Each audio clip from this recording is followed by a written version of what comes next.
let's talk about the positive of what Jaden Springer did in his minutes out there on the floor. He played 21 minutes. A good majority of those, through the first three quarters, the meaningful minutes for this team where they needed him. And overall, he played 15 minutes and 20, and he had 6 points. He had 3 boards, 3 steals, and just 1 turnover in that time. He had 1 assist where he drove to the basket, kind of had to pivot. He stopped himself, I thought. I thought he could have elevated, but cutting Kelly Oubre right to the middle, he basically dumped it off to him. He finished it at the rim for a layup. But overall, Jaden Springer was really good tonight. He was smart with the basketball. He didn't try to do too much, where I thought sometimes he needed to do a little bit extra to get a shot off, because I thought he had a few, but he doubted himself and instead passed the basketball. But that's okay sometimes because you need it. But they were at the rim, so you want to see that high percentage shot right there, that floater, that nice push shot that he has occasionally. All you needed to do is get it to trickle on the rim, and the backboard and the rim is your friend, and you might get that to fall. Yep. So you would like to see him do that, but defensively is really where it was, and that led to a few baskets the other way. He stripped Luka one time, went the other way, got Kelly Oubre a dunk. He had another one on the very next possession, if not the very next one, the second one, where he pulled up for a short jumper and made it. And that's what you want to see from him. And as you talked about, if he can't do it in the half court, Derek, if he can generate that from the other end, defense leading the offense, if it's not him finishing, but his teammates finishing at the rim, that is going to be a plus for them, because they're going to have to create some easy shots in the open floor where you have maybe a numbers advantage and you have a situation where you can get that, have the floor balanced your way, where you have that man advantage. Maybe it's a flare out for a 3, driving, filling lanes, getting to the basket.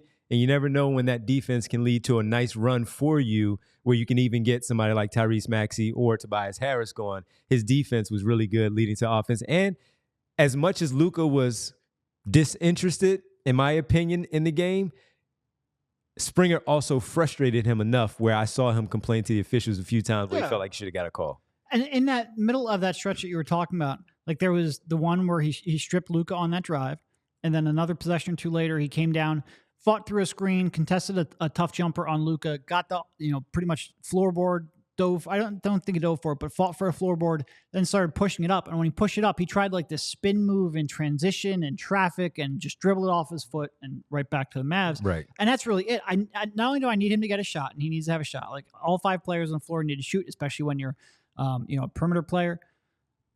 But he also he needs to slow down a little bit offensively. Like he gets going at times, dribbles himself into traffic, gets caught into no man's land, and then doesn't know how to get out of it. Just do a little less. If the 3's not there, swing it around. If you take 2 drives and the defense collapses on you, kick it out. Like I think at times he tries to do a little bit too much offensively, which is bad because the skill level's still behind.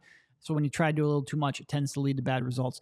He just needs a shot and better decision making, and I think he can have a role on a team, because the defense is, I have no doubt that he's a very legitimate, very capable, very versatile defender in this league. And I think that versatility is key. Like he can defend someone like Luka because he's strong, because he has that physicality to get through screens and the length and wingspan to defend guys bigger than him. And he has a foot speed to defend on the perimeter too. Like you can put him legitimately on a Kyrie or on a Luka. He can, credibly hold up against either of them. You just need him to be playable offensively. For most of the season, he has not been. But I thought he was better at times as the game wore on today. Go back to the Jazz game, that last game when he Clarkson in jail. Yes, he Absolutely. did. Yes, he did. Yeah, and he was really good. He was really good there. So that's something that we saw tonight, a positive that we could take away from it. It just has to get that offensive game going. And it's funny, man, because when they played that Hawks game, what was that, the second to last game of last season going into the playoffs, where he played a lot and he helped lead the team, Daniel House. They won that game, and he had almost 30 points in that game, Jaden Springer did. And offensively, though, to your point of not rushing and playing under control, he did that against starters in that game against the Atlanta Hawks. And so that's where the question for me comes in.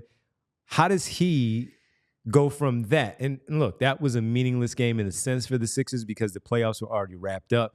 He was getting 30-plus minutes, but the Hawks were playing starters, so it wasn't like they weren't giving effort on that other end. They were still fighting for a situation in terms of the play-in, to where we're still questioning certain things here now, in the here and now of what he's doing offensively on the floor, and why is he speeding himself up? Why is he not playing at a different pace when we've seen it before? And this is something that we're going to see him. We're going to see him in the rotation, and maybe there's something that they can get out of him, squeeze a little bit more of that juice out of him for the time being. But as Ash says here in the chat, this team is built to play around Joel Embiid. So when he isn't there, it isn't a house of cards there. Oh, very much. Very much so. We